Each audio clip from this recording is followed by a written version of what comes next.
Kambami na mwana mboka Félix Antoine Tshisekedi Tshilombo, président de la République, chef de l'État, commandant des armées et de la police. Mais na mukolo ya tongo ya lelo tozali koya koyebisa bino sango ya moko ya bakapitaine na ye oyo azali na kati ya gouvernement ya mama na biso Judith Suminwa Tuluka, à la personne ya ministre na biso ya finance Tutu Fwamba likunde libotai oyo tomesana kobenga mingi pakebo na zongisi maloba epai ya ndeko na ngai Johnny Noir nini pakebo nini likunde libotai. Notre ministre ya finance asali pona kolimbolela baimboka pe baiba polo à vous la parole. Merci beaucoup Stéphane de père de mère na pesimbo te pa maître Neville le général. Vous allez kolobela o ba sepela kana les clients que pesa bino o ezali ba information ya mwana mboka le jeune ministre le brillant le terrible l'intelligent ministre de finance à la personne de Doudou Fwamba le pakebo oyo tolingi kolobela bino o ezalaki exécution ya budget premier trimestre à 2025 koloba boye exécution budget ya premier trimestre à 2025 osso il y a des recettes dans le régime financier, mais kasi peu pression, il y a des dépenses à niveau pour la sécurité à l'est de la République démocratique du Congo. Dans le premier trimestre 2025, la finance publique de la République démocratique du Congo va enregistrer la performance, la hausse, il y a la mobilisation de recettes à niveau, il y a la direction générale des impôts conduite de main de maître par Barnabé Mwaka Dioto Bengaka, le miracle fiscal parce que Azali Kozwa, Lilobanzambe Oyo, Katia Lilobanzambe, Ezali na économie, Ezali na politique, Ezali na makambo nyonso, Oyo nyonso Ezali, il y a science. Mokonzi ya DGI à la personne de Barnabé Mwaka Dimwamba. DGI dans le premier trimestre, il y a 2025, la assignation au Pesaki par régime financière estimé à plus de 5 000 milliards 500 milliards 244 millions de francs congolais. Il y a réalisation DGI, DGRAD, Naotozali Kobenga, OFIDA, DGDA va réaliser au-delà des assignations qui étaient prévues à 5 milliards 5 000 milliards 244 milliards de francs congolais, mais Kassi va réaliser plus de 5 000 milliards 723 milliards de francs congolais, soit un excédent de 106%. À toi, Général Lévy. Oui, de Konanga Johnny de Noir de Costéor, le peuple congolais, le peuple Tozali, Petokosala. Toyena mon lombango na tongo ya lelo parce que la République démocratique, notre très cher beau pays, ezali pour regorger batu oyo bazali kosala que chef de l'État a mis sentir à l'aise quand bien même nous sommes agressés à l'est de la République démocratique du Congo, mais sur terrain misala ezali kosalema ndenge bandeko bauti koloba ndeko Stéora uti au Fongola Brecha wana ndeko Johnny Noir concernant le ministre Ozali parmi les attaquants oyo bazali kosala ke mokonzi mboka Félix Antoine Tshisekedi Tshilombo ala la pongi na yena kimia parce que le loyo nous sommes agressés soki ezalaka que nous dépendons de quelque part mbelelo ero bazo sekabiso mbele ero yo M23 comme tina Kinshasa. Qu'est-ce que nous voulons dire par là? Le ministre des Finances, mon amboka Doudou Fwamba, parce que c'est bien lui qu'il faut dans le banatongo ya lelo bande konangai Baskor o salami na République démocratique du Congo, à l'exception il y a des provinces, il y a la République démocratique du Congo, nord et sud Kivu, mais par reste il y a ma province compte tenu na mbongo o esengela ki bakoti na trésor public selon ba assignation oyo bakatela ki entre autres DGI, DGRAD na DGDA avec la discipline ya mwana mboka ministre ya finance Doudou Fwamba. Tangu tozali na bino kaka na trimestre ya liboso janvier, février, mars bande konangai mbongo ekoti ekei même au-delà na ba ya assignation tel que basengaka na lingala facile tolingi toyebisa bino bu. Chaque fois trésor public ou bien ministère des finances apesaka moi kumoko boye pour que entreprise oyo bazali kosala fierté ya mboka régie financière bien sûr bameka kokotisa mbongo na trésor public parce que bamikolo euti koleka régie financière bamonaka biloko yango lokola biloko batata na bango na bamama na bango mais lelo oyo discipline etiami yango wana bozali koyoka mbongo ekoti na trésor public kaka na premier trimestre oyo nazongisima loboakongo na mo. Merci mingi ndeko na ngai Général Neuville, merci mingi ndeko na ngai Johnny Lenoir. Ezali kaka ndenge ndeko na ngai Johnny Lenoir nautaki kolimbolela bino awa nini mwana mboka Dudu Fwamba likunde libotayo tozali kobenga le pakebo asali nyonso bauti koyebisa bino ezali mbuma soit fruit ya vision ya pilotage na ye ndenge aza kokumbela masolo na régie financière nyonso ezali pe grâce ya discipline oyo atie na bajeji ina pour que bato bakoka komaximize recette. Tango tolobaka komaximize recette elingaka kolakisa nini okoki kozala ozali na musala songolo pakala bayebi so ke mpona sanza oyo ya janvier il faut verser biso 1 million de francs congolais mais à cause ya discipline na oyo bazali kobenga rigoureux ya ministre na biso Dudu Fwamba omoni moto asali 1 million 500 000 ou 1 million 300 000 nde balobaka assignation au-delà nyonso wana na technique na ye oyo ye nango na régie financière mpona komaximize recette pamba te à cause ya biloko oyo azali kosala nde boyoki te bakomi kofuta bamapinga na biso bongo na bango salaire mbala mibale double na yango babandi kopesa bao bazali na front baprime nyonso wana azali kosala yango sous l'impulsion du chef de l'état toyaka kolobela bino na lingala mpo ke bandeko na biso mosusu bayoka kaka assignation maximisation des recettes toyaka na ndenge ya pete po kokoka kokotisa ngo soki basoda ezali mbala liboso na mboka na biso toza na bitumba me basoda babakiseli bango salaire ezali à cause ya mwana mboka Dudu likunde libotai oyo tozali kobenga l'attaquant et le gouvernement Mama Soumina Toulouka, à vous Johnny Lenoir. Merci beaucoup Stéphane de père et de mère. Tolingi Kolobe Koyebsaba Blandia, les trios.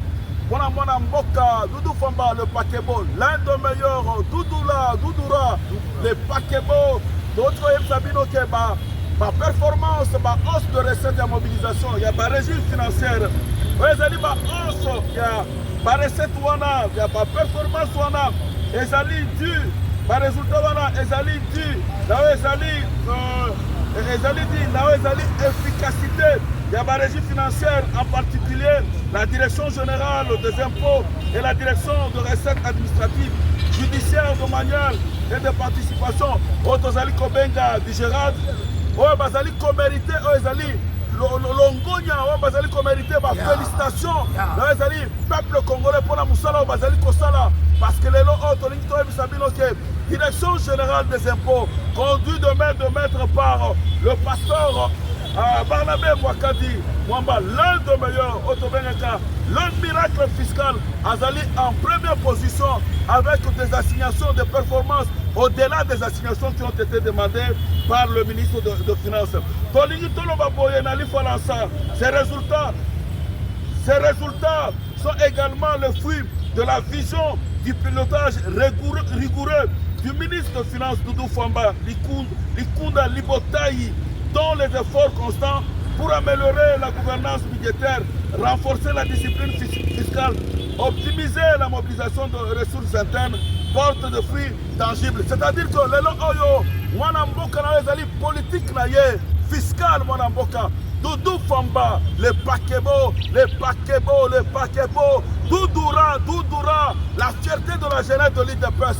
Les loyo, Ayena ezali, recette Yassika, ezali, mobilisation, la politique de la mobilisation fiscale. Dernièrement, on a continué sur le niveau, il y a fiscalité, la facture normalisée. Et comme il faut produire par effet, par mobilisation, par recette. Mention spéciale, et pas à Mwanamboka, Dudu Fwamba, le Pakebo, Doudoura, l'enfant chéri de Fatih Beton Aigle, de père et de mère, Makambonyo So Oyo, Dudu Fwamba Zali Kosala, et Zali sous l'impulsion du chef de l'État, Fatih Beton Aigle, de père et de mère, moi la maman, Kassalou, Oto Zali Kosalio, Natonga Lelo, à toi, Général Nevi. Oui, Ndekonanga Johnny Lenoir, Ndekostewar. Peuple congolais, Bolanda Bissonano bien. Et l'Okondini, moi na Moubali, Oyo Dudu Fwamba Sali. en dehors ya kotia discipline ndenge bandeko bauti koloba pour que la régie financière va se mobiliser, va cotiser dans le trésor public. Moi, je suis Doudou Famba, le ministre des Finances, a payé discipline pour que les dépenses soient élaguées. A payé discipline pour que le macroéconomique soit stabilisé. Tant que vous avez dit dollar et mati, biloko mati na ensemble, biloko mati boy, carburant mati bona boy. Et moi na mobile aye pour la technicité na ye asali ache na mayele pe bwanya oyo Félix Antoine Tshisekedi Tshilombo zakanango aye batri 6 mois implice pour que makambo pesa solo ya kitoko. Tant que tozali na bino quand bien même il y a la guerre à l'est de la République démocratique du Congo, mes très chers compatriotes, mais les dépenses sont canalisés entre autres tant que tozali na bino qui pouvait s'attendre les gambiens dollars oyo tant que tozali na bino bitumba oyo qui nous a été injustement imposé par les étrangers mais les gambiens kokamo ndeko steora uti koloba en pleine guerre mais armée tant que tozali na bino wa azali kozwa double salaire azozwa baprime na ye biloko ya kolia kolata na bango kovivre na bango nyonso wana sous l'impulsion ya mwana mboka Doudou Famba parce que lelo oyo soki ezalaki dollar eza komata se komata mbela bato nyonso babanda koloba mais ntango dollar eza stable wana bozomona baopposant ya nzala te tozomona bato wana nyonso te nazongisimo lepongo na merci beaucoup maître général de ville et consort Koloba Boye. Oezali ba bon résultat, oezali ba résultat oyo. Mwana mboka Doudou Famba, le pakebo oezali kosala sous pona ba réalisation, ba maximisation ya ba recette na ba niveau ya ba régie financière, les bons résultats en matière de recettes contrastent avec une forte pression sur les dépenses publiques. Les dépenses initialement prévues à 5 000 milliards 829 milliards de francs congolais ont atteint plus de 7 000 milliards 360 milliards de francs congolais, soit un taux d'exécution de 126%. Ce dépassement est largement attribuable aux impératifs sécuritaires, notamment les opérations militaires en cours dans l'est du pays qui constituent de requérir des ressources conséquentes. Tolingi Toloba Boye, ce qui dépassement aux Ezali, budgétaire n'a pas chiffre de plus de 5 000 milliards à 7 000 milliards de francs congolais. Ezali, il y a plus de 126%. Ezali dit il y a Ezali par dépenses exceptionnelles concernant Ezali situation sécuritaire à l'est de la République démocratique du Congo. Les défis budgétaires initialement projetés à 184 milliards de francs congolais, soit environ 280 millions de dollars, a été évalué à 1 000 milliards 637 milliards de francs congolais en raison de ces dépenses exceptionnelles. Contrairement à certaines affirmations inexactes relayées dans les médias, ce déficit n'est pas de 49 millions de dollars. Il est important de souligner que ce déficit a été entièrement financé de manière saine grâce à une marge de trésorerie disponible et à l'émission maîtrisée des obligations du trésor sous la supervision du ministre des Finances. Tolingi Toloba Boye, Ezali déficit budgétaire, Ezali contre la contrepartie compensée par la trésorerie disponible, la Ezali émission des obligations à trésor, Ezali constamment sous l'impulsion Yamora Mboka Tozali Kobenga, Doudou Famba, le Pakebo. Doudoura, à toi, Général Neville. Merci Mingi de Bonangaï, Johnny Lenoir. Merci Mingi de Bonangaï, Général Neville. Toye pour les la bino angola lingala pomba mingi balingaki ko bungi sabatu na mituke mbongo balobi ezali yango te me boyoki ndeko Johnny Lenoir atangele bino mosolo oyo mwana mboka Doudou Famba na rigoureusement na ye oyo azali kosala misala oyo ezali kosala discipline fiscale oyo ya ye kofandisa na ba régie ina omoni ndenge bato basemboli misolo ya leta basemboli nyonso wana bazali kobenga azali kosala ngo sous l'impulsion ya chef de l'état na traçabilité mpe na orthodoxie nyonso. c'est-à-dire banyamunyamu tozalaka koyoka liboso oyo badete antérieure eza lisusu te, tozalaki koyoka oyo badete en urgence eza lisusu te, stabilité ya macroéconomique, tozali na kati ya guerre mais carburant efanda kimia, tozali na kati ya guerre dollar elala pongi, tozali na kati ya guerre Kinshasa yango wana bozala komona deja misala bachantier efungwami ya kapukapu. nakozongisa maloba mingi na lombangu na ndeko na nga Johnny Lenoir. Misolo boni abimisaki mpona kopesa mwana mboka oyo azali gouverneur na biso pour que bakonga kotonga ville ya Kinshasa na lombangu. À vous, Johnny Lenoir. Merci beaucoup, Stella de Père et de Mère. Mention spéciale par Mwanamboka. Le jeune ministre, l'homme social, l'homme intègre, un homme intelligent, une réserve de la République en la personne de Doudou Fambale Pakebo. Oyo Aoutiko, Bimisa Misolo, ezali ba ressources internes, plus de 430 millions de dollars. Oh, vous allez comment la Banzela, ezali Kotongama, la ville province de Kinshasa, bazosala yango na otozo benga, la béton, la béton, ezali béton armé, ezali Kosalema, nyonso ezali Kosalema, sous l'impulsion du chef de l'État, Fachi Béton, aigle de père et de mère. Oyo, Mwanamboka, le président de la République, Atikali reste résolument engagé dans la consolidation de la stabilité macroéconomique et le renforcement de la transparence budgétaire.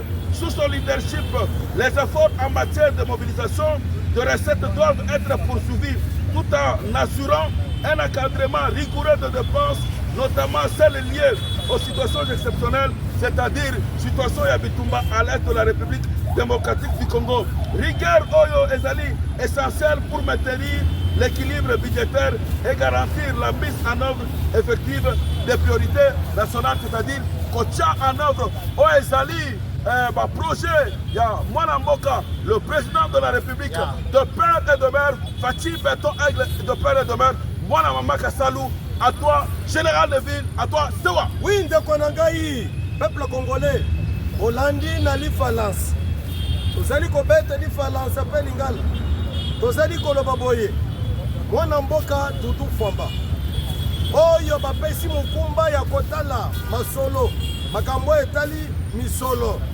Parce que la République démocratique du Congo, en particulier, par pays en général, batiaka n'importe qui te. Chef de l'État, nation naye, accueilli komponela biso otobengi Doudou Famba, fond de libotaille. Tant que tozali na binowa, qui pouvait s'attendre que ndenge ndeko uti koloba na Falance bomoni na est ya République démocratique du Congo tango bitumba esale makabongo ezalaka moment oyo bamiyibi baprofitaka na trésor public pour que batiaka maboko epesa nyamunyamu. Il faut sikoyo mutu aza na rigueur pour mettre en place une discipline yango wana nde bomoni baboyi makambo ya badepense ezanga mutu makolo, baboyi biloko ya mbongo tozebe esika ezokende te. Bomonaki mikolo uti koleka asangisaki ba inspecteur nyonso batalaka makambo ya impôt, Ba inspecteur na ba directeur urbain ya direction générale des impôts. ok bango nyonso ntango asangisi bango nyonso ezalaki kaka mpona kolobela mpona makambo oyo batu oyo bafutaka bambongo na bango na batrésor public. Nous les paisibles citoyens congolais ntango bofutaka mbongo na bino na bampaku ere moko bomitunaka mpe bolingi bomona makambo yango ezosala nini. Yango wana nde boyoki mwana mboka Doudou Famba abimisi mbongo 430 millions de dollars apesi yango na maboko ya gouverneur ya ville province ya Kinshasa oyo tobengi mwana mboka Daniel Bumba. Yango wana bozali komona Kinshasa ezali transformé na bachantier. Okote là omoni chantier, okote là omoni chantier. Nyonso wana mpona nini? Nous voulons matérialiser la vision du chef de l'État parce que ebele babanda kolobaloba mingi likambo oyo bomoni même catastrophe oyo ezosalema mikolo oyo mbongo ezalema na trésor public soki réellement traçabilité ezala te na banzi tobanda tosimba mutu nazongisi bale pamona. Merci mingi ndeko na nga général de ville, merci mingi ndeko na nga Johnny Lenoir. Oyo nyonso touti koloba awa na banza esangisi makanisi mpe ya bana mboka bakani ko comprendre nini mwana mboka Doudou Famba likunde libotai Doudouba Dudura le pakebo mwana kisangani boyo masinga mwambe oyo atelemi ngwi mpona kosala lolenge tata mokonzi ya mbongo asengi ye na makambo oyo bauti kolekisa bino awa epandeko na ngai Johnny Lenoir aza kotambola na alima aza kotambola na ndenge esengeli parceke kobosana te ntango tozalaki na bitumba na este bayi mboka mpe bayi ekolo mingi bazalaki kolela kaka bomatisila basoda franga bomatila basoda franga na yango tata mokonzi ya mboka ayokaki ye azwi kapitene na ye alobi yala epakebo kota na mai kendo memanga mutuluku ya biloko oyelanga komsa tomona ndenge ya kosilisa makambo oyebi bien ke ntango tobengaka ye pakebo ezali masuwa munene oyo ememaka mutuluku ya biloko mutuluku ya bato aza na mokumba ya republike oyo bazala kobenga ye l'argentier nalingaka mingi na makambo ina nazongisa maloba epandeko na ngai Johnny Lenoir akoka kolimbolela bango mpona makambo mwana mboka asali balobaki na UDPS tozali na crame intellectuel te me kasi yo omoni makambo Dudu Famba asali ezali bikamwa na yango tozali kosenga longonya tozali kotombela ye botondi mpe tokotombela tata mokonzi ya mboka na gouvernement ekoyaba kokaka kotika Dudu Famba avu Johnny Lenoir tolingi tosilisa mokolo lelo koloba boye oyo ezali lecte motive ya ezali ministre de finance Dudu Famba le pakebo la rigueur les dépenses dans l'orthodoxie la mobilisation de recettes. Tout ça sous l'impulsion du chef de l'État. Oui. Lelo Oyo Dudu Famba le Pakebo, l'un des meilleurs ministres, jeune ministre de Finances, ici de l'UDPS, l'Union pour la démocratie et le progrès social. Lelo Oyo sous l'impulsion du chef de l'État, Ezali, ma misolo, ma salaire et ma militaire, et ma policier, pour la première fois depuis 1960, ma fouti bango double à salaire. Sous l'impulsion du chef de l'État, le ministre des Finances, Dudura Dudu Famba le Pakebo, Mwanaume, Bafouti, Bapesi Prime, les combattants sont militaires, basés dans front, $500 par personne. C'est du jamais vu, c'est du jamais vu depuis 1960. Tout ceci sous l'impulsion du chef de l'État. Dolomina Tongo Lelopona Kosilisa, tous derrière le président de la République, Fatih Beton, aigle de père et de mère, tous derrière le FARDC. Tous derrière les Ouazalendo, tous derrière Dudu Famba, les Pakebo. Loi, loyauté.